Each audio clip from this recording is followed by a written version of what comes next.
Parte 3. Quem são os verdadeiros israelitas? Evidência número 4. Quão alta é a taxa de melanina na pele dos israelitas?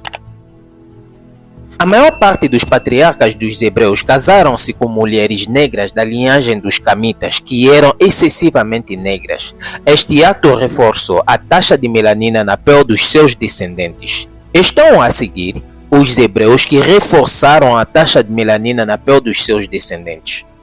Abraão.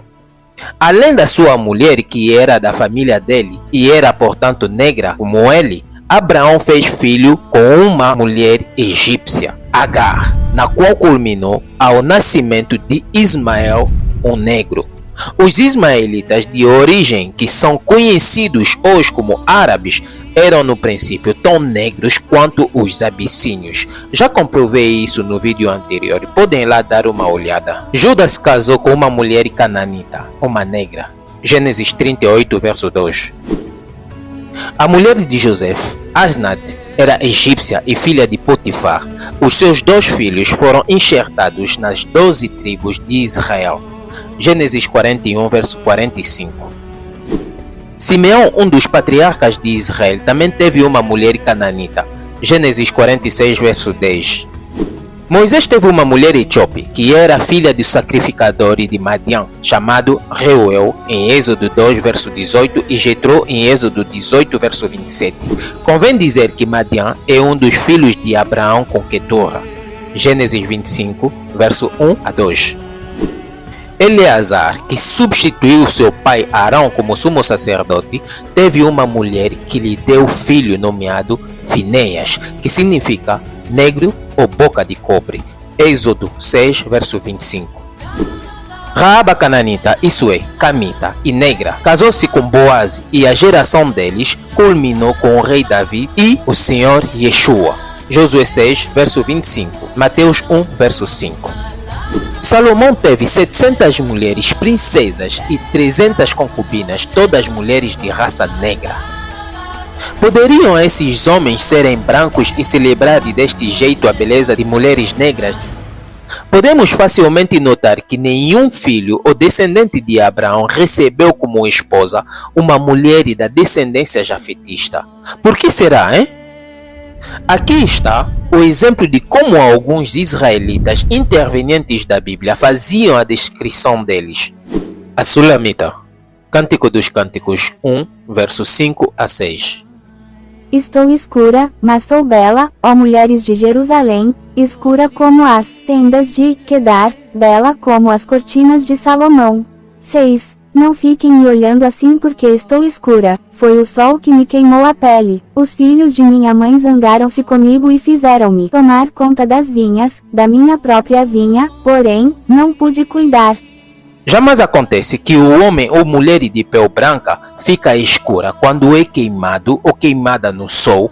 Isso acontece somente com a pele negra, que fica ainda mais escura. Entristeci-me ao notar em algumas versões, e isso somente nas versões portuguesas, porque em francês não há essas depravações. Algumas ou a maior parte das versões portuguesas traduziram a palavra escura, encontrada no verso 5, para a palavra morena do sol. Comparei com a tradução hebraica, a palavra usada aqui é shashor, significa claramente negro ou preto. A palavra escura do verso 6 mudaram para morena escura. Ora, a palavra usada aqui é sheshashoret, que significa tez negro. A boa tradução neste caso deste versículo seria: não fiquem olhando para mim, eu a negra. A palavra queimou mudaram para bronzeou, enquanto a palavra usada é shazaf, que significa queimar. Por que estou contra a palavra morena? Se no Brasil a palavra se usa maioritariamente para as mulheres de pele castanhas ou negras, em outras localidades a palavra é vaga e pode-se usar tanto para as mulheres de pele negras como para as mulheres brancas com cabelo preto. Resultado, isso cria confusão e esconde a verdadeira palavra. Não seria mais fácil dizer negra para ser mais assertivo e para melhor compreensão de todos? Em tudo isso, vemos o quanto os tradutores lutaram e ainda lutam por meio de atualizações a fim de retirar todas as marcas de negritude do povo de Israel e manter a dominação do homem branco e dos israelenses atuais. Outros exemplos de pessoas bíblicas que afirmaram serem negras, mas que nos apresentam como pessoas brancas. Sofonia. Sofonia, o profeta, era negro, pois foi filho de Cuxi, um negro, assim como podemos ler em Sofonias 1, verso 1. Palavra do Senhor que veio a Sofonias, filho de Cuxi, neto de Gedalias, bisneto de Amarias e trineto de Ezequias, durante o reinado de Josias, filho de Amon, rei de Judá. O termo filho de Cuxi pode significar filho do negro ou do etíope. Na verdade, Sofonias era filho de Maaceias, como podemos ler em Jeremias 21, verso 1 e 37, verso 3. Portanto, Cuxi não deve ser o nome do pai dele, mas um sobrenome, por causa da sua pele, que certamente se aparentava com os etíopes. Jó, a quem sempre nos apresentam como um homem branco, se apresenta a si mesmo, afirmando claramente a sua negritude. Jó 30, verso 28 a 30. Caminho ensombrecido, mas não pelo sol, e na assembleia levanto-me a pedir auxílio. Tornei-me irmão dos chacais e companheiro dos avestruz. Minha pele se enegrece e cai. Meus ossos são consumidos pela febre. Salmos 119, verso 83. Pois fiquei como odre na fumaça, mas não me esqueci dos teus estatutos. O odre é o que estão a ver na imagem. A pergunta é, como é que se apresenta na fumaça? Em Êxodo 4, versos 6 a 8, a pele da mão de Moisés se torna branca com a lepra branca. Podemos identificar dois tipos de lepras. A lepra branca, chamada vitiligo, e a que danifica os membros do corpo. O que apareceu na mão de Moisés é a lepra branca. Pela diferença considerável das cores entre a sua mão transformada e o restante da pele do corpo, ele poderia somente dizer que a mão dele se tornou branca como a neve, pois a verdadeira cor da pele dele era negra. Um homem branco que apanhou o vitiligo jamais diria que a sua pele se tornou branca como a neve, pois a diferença não é considerável. Podemos confirmar em Levíticos 13, verso 12 a 15, a lei sobre a lepra. Ela mostra claramente a possibilidade do corpo da pessoa se tornar totalmente branca. Isso significa e dá uma prova clara que a pele deles não era obviamente branca. Em Amos 9, verso 7, os filhos de Israel são vistos como os etíopes. Em Lamentação 4, verso 8, Jeremias lamenta o parecer dos filhos de Israel no tempo do cativeiro babilônico e diz: Mas, agora, escureceu-se o seu parecer mais do que o negrume, o carvão, versão King James. Não se reconhecem nas ruas, a sua pele se lhes pegou aos ossos, secou-se, tornou-se como um pedaço de pau. Notamos que somente o homem negro pode escurecer-se ainda mais quando é exposto ao sol, em tempo de grande tribulação e de malnutrição, o que era o caso dos israelitas em Babilônia. Agora olhem para o pau, pedaço de árvore seco. Sinceramente, a que parece a cor dele? A pele de um homem branco ou de um homem negro? Quando um negro se encontra na miséria, ele se torna mais escuro. A sujeira e o que chamamos aqui de baúca torna a sua pele como um pedaço de pau. Jeremias, nas suas lamentações, reclama ainda mais em Lamentação 5, verso 10. Nossa pele se enegreceu como um forno, por causa do ardor e da fome. Sansão. Os filmes europeus e de Hollywood nos apresentam ele como um homem branco, mas o que dificilmente conseguem tornar realista é a textura do cabelo dele. Sansão foi um juiz em Israel. Ele teve 7 tranças que se formaram consequentemente de não cortar o cabelo desde o seu nascimento. Isso acontece somente com os africanos. Mesmo se as tivesse trançado, nós sabemos que trançar cabelo é uma prática cultural africana desde séculos. Os brancos começaram a copiar isso recentemente. Paulo e Pedro, em seus diferentes livros, 1 de Timóteo 2, verso 9 e 1 de Pedro 3, verso 3, esses apóstolos falaram acerca das tranças das mulheres. Eles falam exclusivamente para mulheres que têm tido o costume de usar tranças. Isso é, de mulheres que são naturalmente negras com cabelo crespas e não brancas com cabelo liso. José. Em Gênesis 42, José se tinha assimilado a um povo camita, o Egito que era negro. Porém, os seus irmãos, ao vê-lo, não conseguiram o reconhecer, nem menos perceber que não era egípcio. Por quê? É evidente que é porque não tinha diferença de tez de pele entre ele e os egípcios. O mesmo acontece com Moisés ao defender as filhas de Jetró que o confundiram com um homem egípcio. Êxodo 2, verso 18 a 19. Em Atos 21, verso 37 a 39, o apóstolo Paulo também foi confundido a um egípcio. Simão de Cireneu, que ajudou a levar a cruz do Senhor, é considerado entre os únicos negros da Bíblia. Porém, o que muitos não notaram é que ele não era o único da região de Cireneu. Podemos ver em Atos 13, verso 1, entre os profetas e mestres, Simão, chamado Níger, que significa negro, e Lúcio, de Cireneu, também um negro, pois Cireneu foi uma cidade situada entre a Líbia Negra e o Egito. Ele poderia ser somente de um povo negro. Compreendamos que somente um negro pode dar nascimento a um pálido, branco ou vulgarmente conhecido como albino. Isso é comprovado cientificamente. Os nossos olhos testificam, mas sabemos também que o inverso é impossível.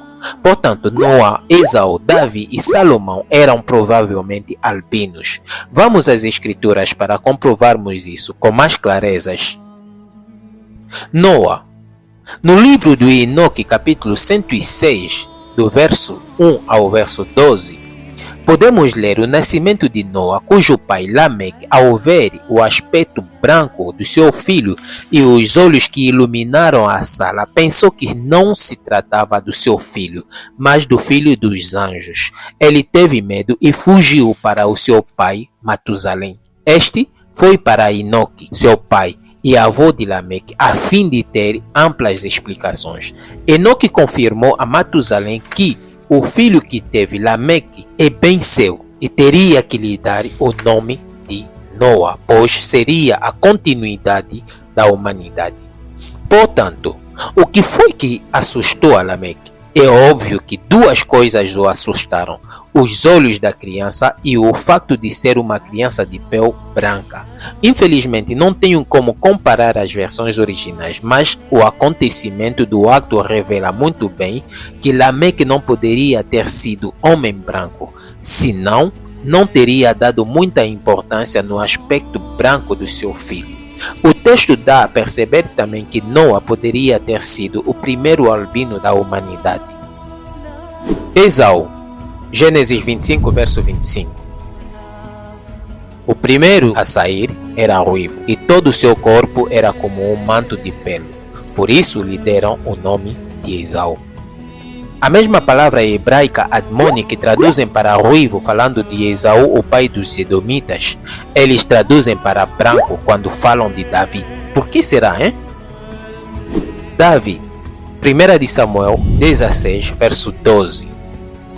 Provavelmente por causa da sua pele albina, Davi era desprezado e escondido pela sua família. Se calhar, é por causa disso que não foi apresentado pelo seu pai no mesmo momento que seus 6 irmãos mais velhos. Vemos mesmo mais tarde o desprezo que recebeu do gigante Golias por causa da sua aparência branca ou albina. Em 1 de Samuel 17, verso 42, podemos constatar, principalmente na sociedade africana, que os albinos são vistos como pessoas desprezíveis e fracas, e foi esse o caso do rei Davi. Salomão, Cântico dos Cânticos 5, verso 10 a 15. Verso 10. O meu amado é branco e rosado, o mais distinguido entre 10.000. Aqui é a Sulamita que esteve a falar do rei Salomão. Portanto, se o amado dela se distingue entre 10.000 por sua cor branca e rosada, significa que os outros não são da mesma cor. Claro que somente um branco pode se distinguir entre 10.000 negros, ou o inverso, um negro se distinguindo entre 10.000 brancos. Mas concordariam comigo que um branco não pode se distinguir entre 10.000 brancos? Verso 11. A sua cabeça é como o ouro mais refinado. Os seus cabelos são espessos ou crespos, segundo algumas traduções, e pretos como o corvo. Se não fazermos o estudo na sua fonte, este versículo pode ser um pequeno problema. Ao falar de um rosado com cabeça como ouro, vemos diretamente a imagem de cabelo amarelado, principalmente dos albinos, pois já demos e teremos ainda muitas provas de que os israelitas foram negros. Portanto, quem tem cabeça amarelada ou de cor de ouro, conforme está estipulado neste versículo, com a pele branca nascido por negros, é somente os albinos. Porém, a outra parte do mesmo versículo faz menção de cabelo negro. Como explicar isso? Pois um albino não pode ter cabelo negro. Para entender isso, fui verificar as palavras originais, conforme podem ver no aplicativo Bíblia Online. Infelizmente em francês, mas irei traduzir para vocês. Quando olhamos para a original da palavra cabeça, vemos que foi traduzido conforme. Quando paramos no ouro puro, é a mesma coisa. Porém, quando vamos para a palavra cabelo, vemos que dá outra palavra que em português é traduzida por cachos. E o que traduziram para espessos ou crespo, a tradução é flutuando. Uma anotação importante que vemos mais baixo diz sentido incerto, significando que os tradutores não têm o sentido exato da tradução que têm feito. Portanto, fizeram uma tradução aleatória deste versículo.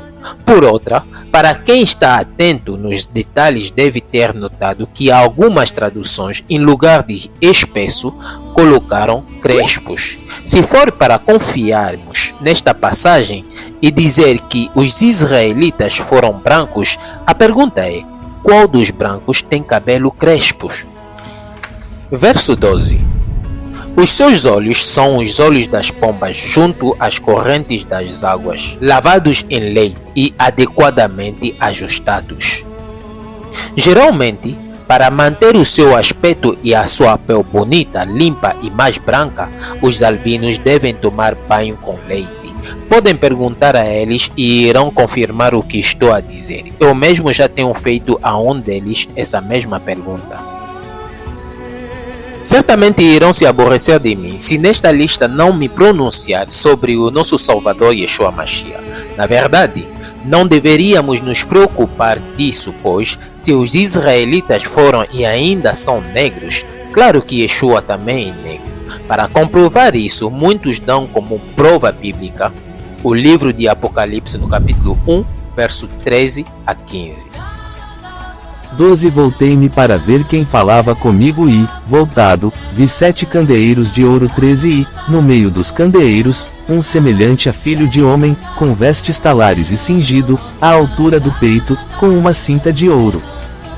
14 A sua cabeça e cabelos eram brancos como alva lã, como neve, os olhos, como chama de fogo. 15 Os pés, semelhantes ao bronze polido, como que refinado numa fornalha, a voz, como voz de muitas águas. Na verdade, para quem conhece o sentido da palavra, todos sabem que quando se fala de uma pessoa bronzeada, fala-se de uma pessoa com pele escura. Os brancos também podem se bronzear ao tentar ter uma pele um pouquinho mais escura, por meio do ardor do sol ou por outros meios. Porém, quando se fala de pessoas bronzeadas, fala-se em geral de pessoas que têm uma tez de pele mais escura. Portanto, sabendo que muitos não têm esse conhecimento, não acho muito certo, seguro e justo dar uma prova do gênero, porque irão buscar imagens do bronze e tentar ridiculizar os factos. E certamente dirão, pode-se dar ao bronze polido muitas cores dependendo da sua fonte. Há certo bronze polido com fonte mais dourado, bronzes cinzentos, bronze que são mais para a cor do homem negro e para a cor do homem branco. Porém, isso não tira o sentido da palavra, pois a verdade é que quando se fala de pessoas bronzeadas, fala-se de pessoa com tez de pele mais escura. O mesmo reparo pode-se dizer com a passagem de Apocalipse 4, verso 3 sobre as pedras de jaspe e de sardônico.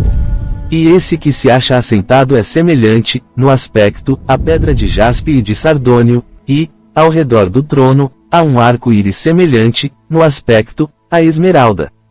No entanto, quando consideramos o estilo de cabelo como a lã, sabemos que a lã é semelhante ao cabelo crespo, e cabelo crespo é uma particularidade de pessoas negras. Com isso, não nos resta muitas dúvidas sobre essa verdade, a não ser que queremos ser incrédulos. No próximo vídeo, falaremos dos costumes bíblicos que se encontram somente no povo africano. Se chegaste até aqui, significa que gostaste do vídeo e o achaste proveitoso. Portanto, não guarda o conhecimento somente para ti. Deixa o teu like e compartilhe para mais pessoas. Isso ajudará também o canal a crescer. O incrível é que não te custará nada.